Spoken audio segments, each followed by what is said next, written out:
ای پدر کانی گوهر ای قبلگاه، کانی زر پیری هنر پشت و پناه.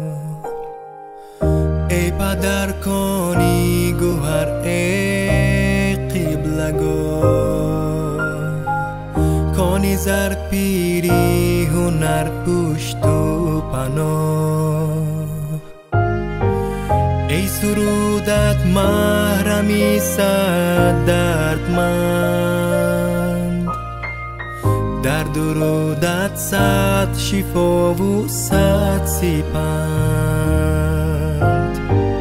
ای سرودت محرمی صد دردمند،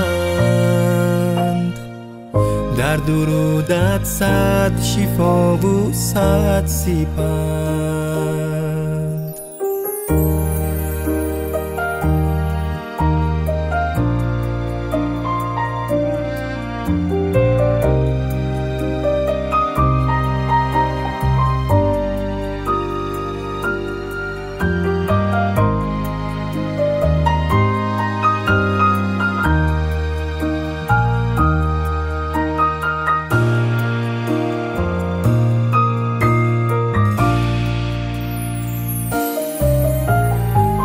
چشمی من سیر است از دستی سخا،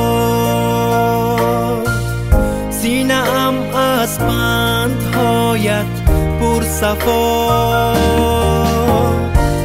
ای عزیز ای معتبر جانم پدر،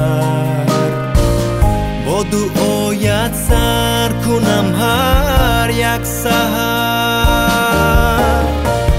ای خداوندی عزیز و ارجمند، قبلگاهم را بداری سربلند. این جهان و آن جهان درد و سرا،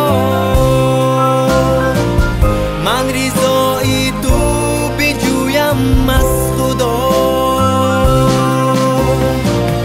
این جهان و آن جهان درد و سرا، من رضای تو بجویم از خدا.